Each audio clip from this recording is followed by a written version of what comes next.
There is a moment, buried deep in the oldest memory of the world, when the earth was utterly dark. No warmth, no light, no fire. Only the cold and the shivering helpless creatures who had no idea that one being, one lone titan, was about to defy the king of all gods to save them. This is that story. In the very beginning, before the first city rose from the dust, and before the first road was ever walked upon, the earth existed in a state of perfect, unbothered silence. It was not the silence of peace, it was the silence of emptiness, the kind that presses against the ears and fills the chest with a hollow ache that has no name. The sky above was enormous and indifferent, swept clean by winds that had nothing to move except clouds and the occasional scattering of birds. The oceans rolled endlessly against rocky shores with nothing to greet them. Great forests stood so dense and old that their roots had grown together underground like the fingers of sleeping hands, and no creature with a soul walked beneath their canopy. The mountains had been patient for so long they had forgotten what they were waiting for. High above all of this, in the golden citadel of Olympus, where the light never dimmed and the feasts never ended, the gods ruled with the casual ease of those who have never once doubted their own authority. The Titans, those ancient and enormous beings who had come before the gods, had been scattered and subdued, most of them bound in distant darkness, their power reduced to memory and myth. But not all of them. Among the Titans who remained free was one whose nature set him apart from the very beginning. His name was Prometheus. He was not the largest of the Titans, nor the most feared, and he did not hunger for the dominion that had destroyed so many of his kin. What he possessed instead was something far more unsettling to those who sat on thrones. He could see what had not yet happened. He could look at the present moment and understand its consequences stretching forward into centuries not yet lived. And what he saw when he looked down at the silent, empty earth was not emptiness at all. He saw potential so vast and so fragile that it moved him in a way that nothing in all his ancient existence ever had. He stood at the edge of Olympus for a long time, simply watching the world below. The cold rivers cutting through stone, the dark valleys pooling with shadow, the wind moving through grass that no hand had ever touched. Something in him could not look away. Something in him refused to accept that all of this silence was the final answer. Prometheus descended from the heights of Olympus alone, without announcement, without ceremony, moving through layers of cloud and cold air until his feet touched the ground of the mortal world for the first time. The earth was softer than he had expected, and the smell of it, that deep, dark, mineral richness of wet soil, struck him as something close to sacred. He walked for a long while without any particular destination, simply listening to the world as it existed in its raw state, learning its textures and temperatures, and the particular quality of its quiet. He followed the sound of moving water until he reached a wide river whose banks were thick with fine reddish clay, the kind that holds its shape when pressed and remembers the impression of a hand long after the hand is gone. He knelt there, and he began. He did not rush. He worked with the careful patience of someone who understands that the most important things cannot be forced. He gathered the clay in both hands and mixed it with water until it became smooth and responsive, a material that seemed almost to want to become something more than it was. He thought carefully about what shape he was trying to reach, and then the answer came to him with a clarity that felt less like invention and more like recognition.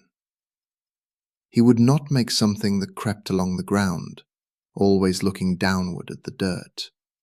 He would make something that stood upright, something that looked forward and upward, something whose gaze could reach the sky.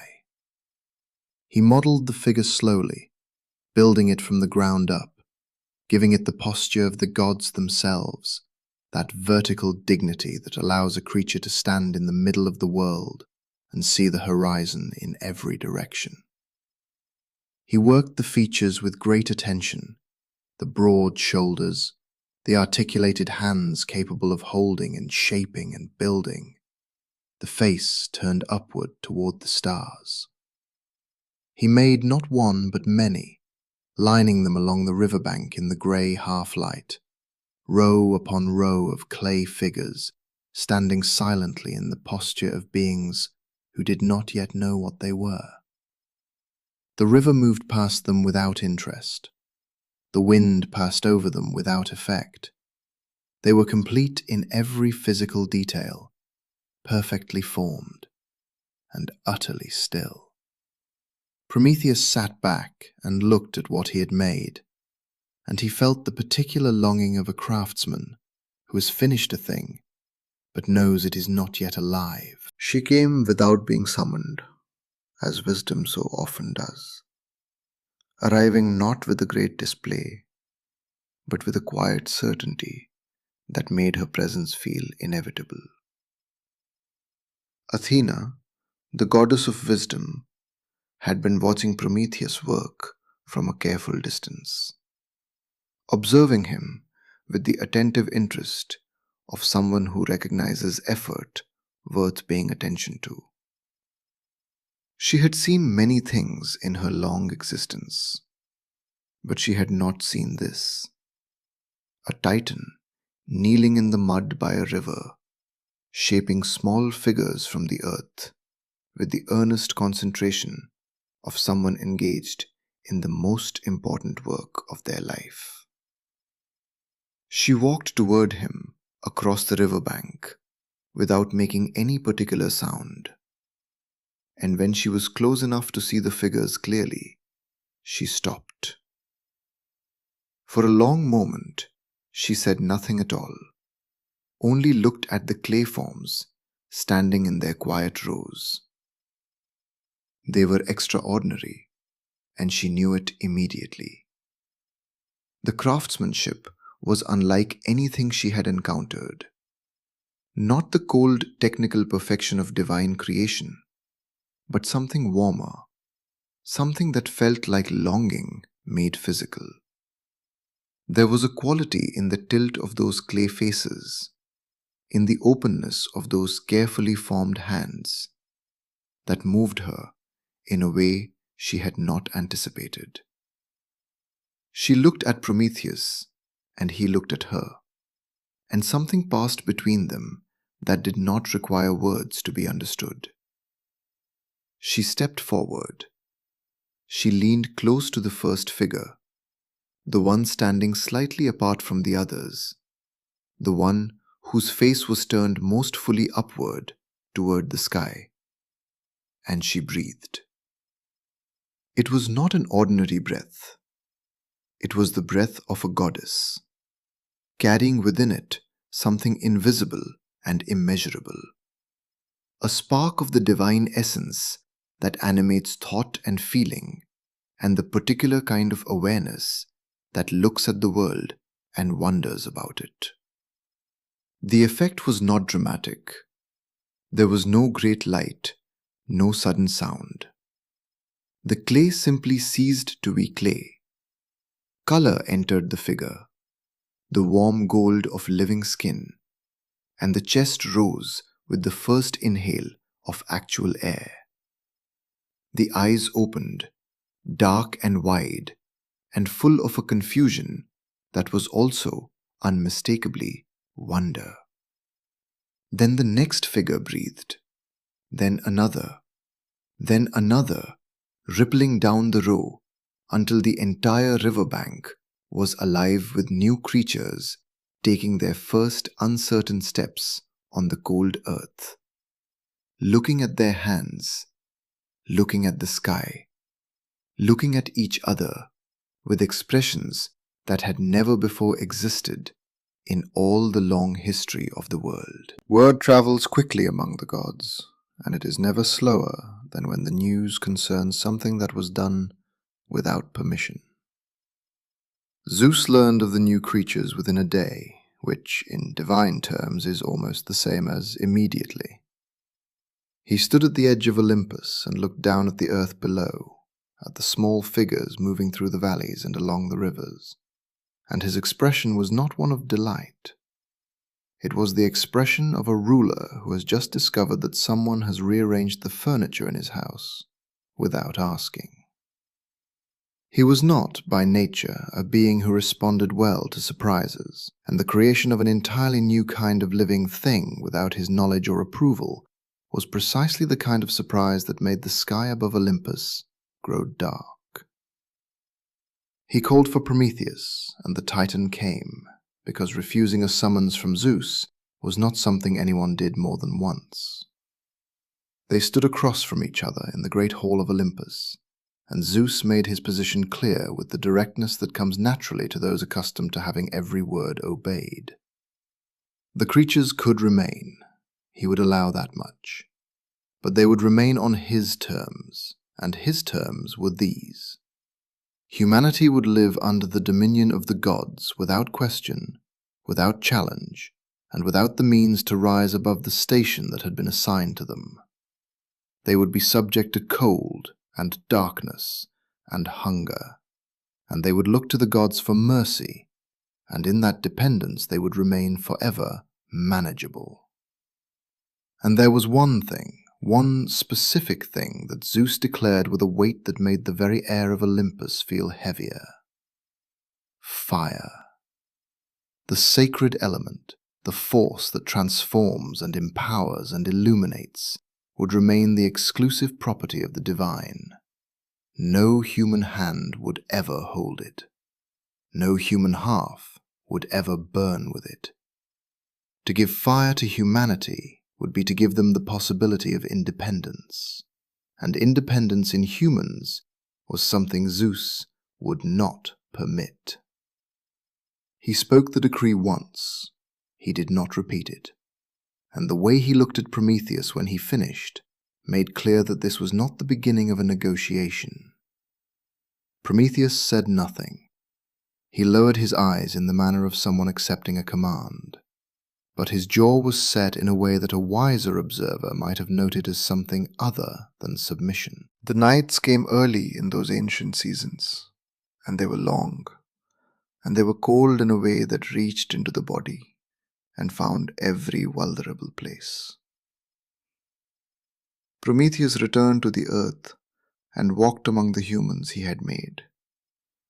And what he saw in the weeks and months that followed Zeus's decree carved itself into him with the slow, patient cruelty of erosion.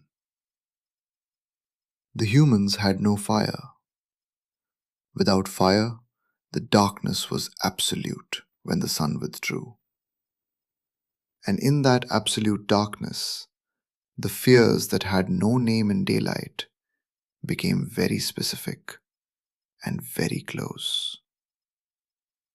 The sounds of predators carried across the open ground, and there was nowhere to go except deeper into the caves, whose stone walls offered shelter of a kind, but no warmth.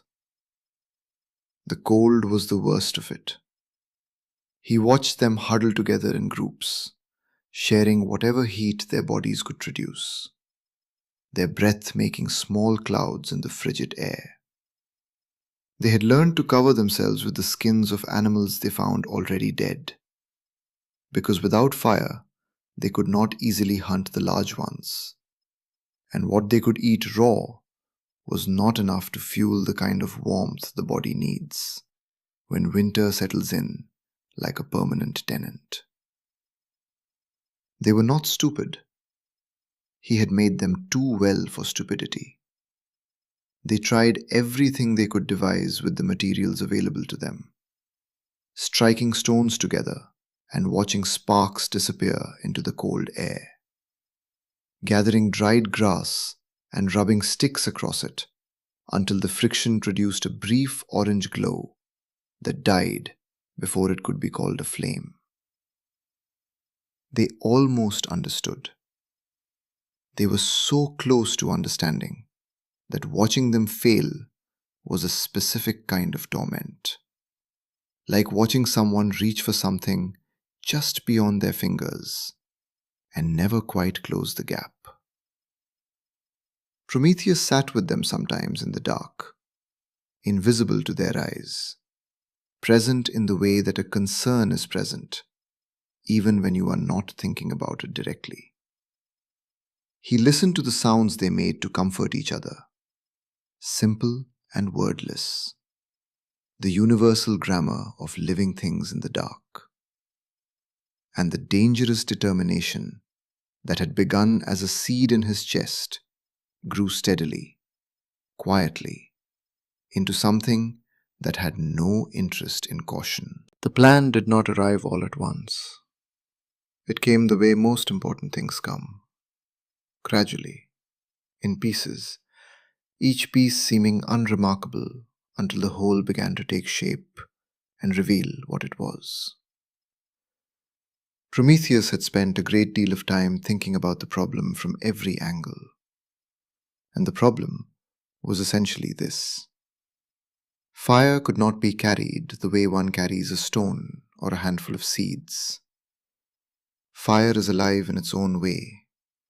It needs fuel and air and attention. And if it is exposed to wind, it dies. And if it is covered too tightly, it also dies. And transporting it any significant distance requires a solution that is neither too open nor too closed. He had thought about containers of clay and pouches of heavy leather and all the obvious solutions, and none of them worked in his mind because all of them either smothered the flame or exposed it to conditions that would end it. Then one morning, he was walking through a dry meadow in the hills above the valley where his humans had made their primary shelter, and he passed through a stand of plants whose hollow stalks rose taller than his knee. He paused. He knelt. He broke a stalk and looked at the inside of it, at the pale, dry, spongy material that filled the center. A material so dry it might have been there since before memory. And something in his ancient and forward-seeing mind connected two things that had never been connected before. This pith could hold an ember. Not a flame, which is visible and hungry and demands constant attention, but a single ember, a single living coal, could be pressed into this spongy center and would be held there in a perfect suspension of warmth, without enough air to burst into open flame, and without so little air that it would die. The outside of the stalk would reveal nothing. No smoke, no visible blow, just a titan walking across the slopes of Olympus, carrying a plant stalk, which was the most unremarkable thing in the world. He cut a long stalk carefully at both ends and took it with him, and he held it in his hands and thought about what he was preparing to do, and he did not turn back. He chose his night carefully. The moon was dark, which in the mortal world meant deep and comprehensive shadow. But on Olympus, the darkness was of a different quality. A heavy blue-gold dark, threaded with the faint luminescence that never entirely left the divine realm. The guards at the outer approaches of the citadel were massive figures in golden armor, attentive in the way of sentinels who have never once been tested. Which is to say, they watched the spaces they were told to watch, and thought about what they were told to think about, and had not developed the instinct for the unexpected that comes only from experience with actual intrusion. Prometheus did not approach from any of the expected directions. He had spent his long existence learning the topography of Olympus the way one learns the geography of a dream, not from maps, but from attention, from simply paying notice to things that others overlooked. He knew a way along the northern ridge where the rock was old and crumbling, and the footing was treacherous enough that no patrol bothered with it, because no one would be foolish enough to attempt it with any purpose. He was, this night, exactly that foolish. He moved along the ridge with the extreme care of someone who cannot afford a single error, testing each foothold before trusting it, pressing close to the rock face where the dark was deepest. The eagles of Zeus were his real concern. They flew patterns that no guard on foot could match, covering enormous circles with their great wings, their vision capable of resolving detail in conditions that would leave any other creature entirely blind. He had studied their patterns from a distance over several long nights, and he believed he understood the gaps between their passes. Believed was not the same as knew, and that distinction occupied a quiet but persistent corner of his mind as he moved deeper into the citadel grounds, keeping low, keeping still when stillness was required, moving only when the gap in the pattern opened. The eternal hearth of the gods burned at the center of the citadel, its warmth radiating outward through the golden corridors, and he could feel it pulling at him now, like a compass finding north. The chariot of Apollo rested on a broad terrace of white stone at the eastern edge of the citadel, positioned to catch the first light of morning and begin its great journey across the sky. During the night, it sat in a stillness that was almost sacred, its golden frame and enormous wheels darkened to something close to ordinary in the blue dark, its divine horses standing motionless in their traces in the deep, restful suspension of beings who do not sleep but enter a state that resembles it closely. Prometheus approached the chariot from the west, moving across the white stone with a care that was almost painful in its slowness. Each step was placed with full intention.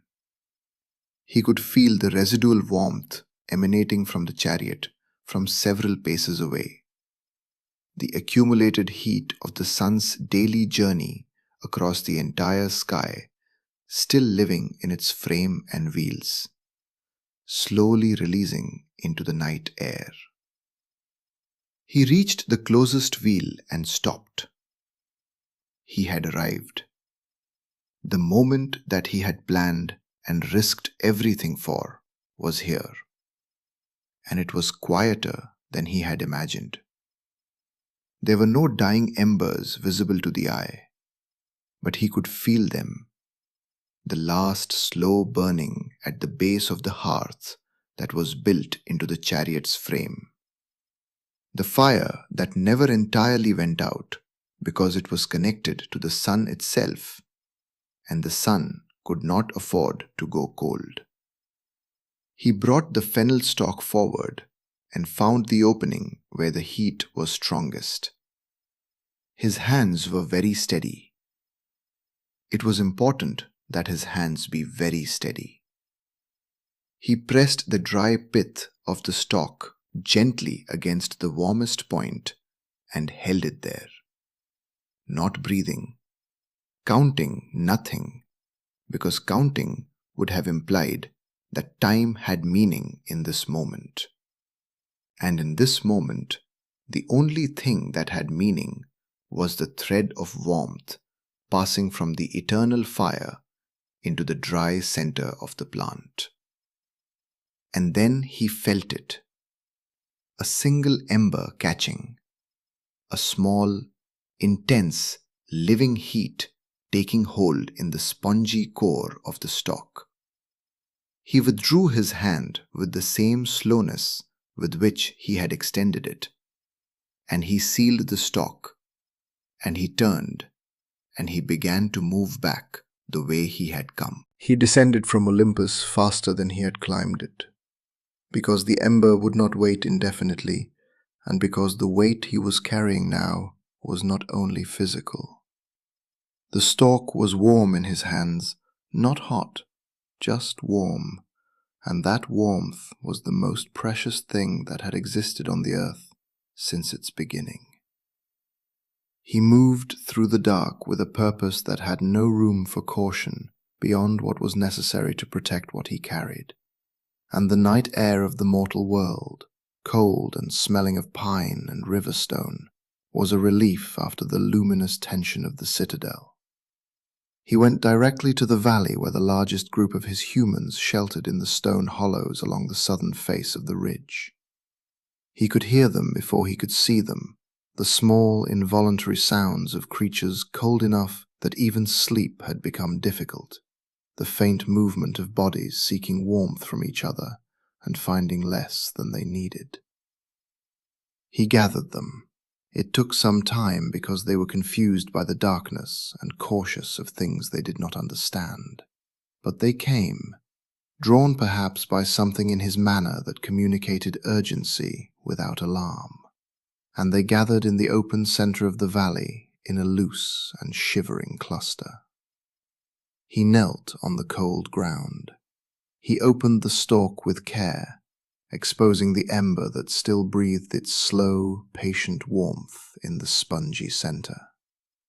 He gathered a small amount of dry grass and bark and held it near, and then he leaned close and blew, gently, steadily, with the breath of a titan who had crossed the citadel of the gods to bring this moment into existence. The ember brightened, the grass caught, and then the flame was there, actual and unmistakable, climbing upward into the dark air with a brilliance that was, to creatures who had never seen fire up close, something close to the arrival of a second sun. They did not move for a long moment. They only looked, and in their faces, in the golden light of the first human fire, Prometheus could see the specific expression of people who have just understood that the world is different from what it was before. The fire spread from hand to hand, from valley to valley, carried in the same fennel stalks whose secret Prometheus taught to every person who came to learn it. Within a single generation, fires burned across the length and breadth of the inhabited earth, and their effect on humanity was so comprehensive and so rapid that it remade the species in ways that would have been impossible to predict from the outside, but that Prometheus, with his forward sight, had always known were waiting inside them. With fire, they cooked their food, and cooking changed not just the taste of things, but the nutrition available in them. And humans grew stronger, and thought more clearly, and lived longer, and had more energy for everything that followed. With fire, they forged metals that they found in the earth, hammering soft ore into tools of a precision that bare hands could never achieve. And with those tools, they built structures that could stand against wind and rain, homes that held warmth through the long nights, walls that kept the cold outside where it belonged. They gathered around fires in the evenings, and in that gathering, they talked. And in talking, they built the elaborate architecture of shared knowledge. Stories passed from elder to child, techniques refined and improved across generations. The slow accumulation of understanding, that is the true definition of civilization. Fires burned in forges and in hearths, and at the centers of villages that grew into towns. And the darkness that had once owned the night became something to be pushed back rather than surrendered to.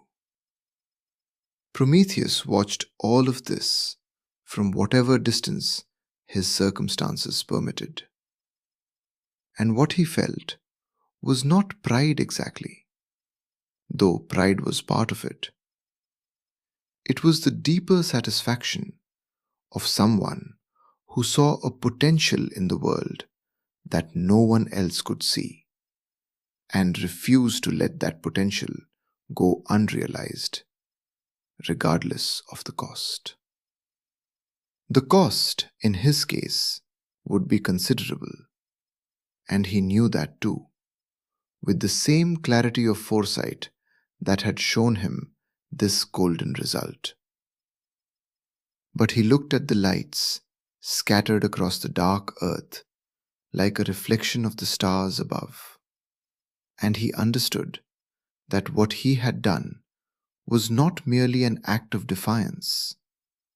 It was a gift given with full knowledge of what it would cost, which is the definition of something more than defiance. It is the definition of love in its most patient and difficult form. The story of Prometheus teaches us that true compassion sometimes demands courage beyond what is comfortable or safe. He did not steal fire for glory or recognition. He acted because he could see suffering that he had the power to end. And he chose the harder path because it was the right one. The gifts that most change the world are rarely given without cost to the one who gives them. When we choose to share what we have, especially at personal risk, we participate in the oldest and most human tradition of all. If this story brought you warmth tonight, please subscribe and leave a comment below. Your presence here means more than you know, and there are many more stories. By the time this story ends, you'll already be fast asleep.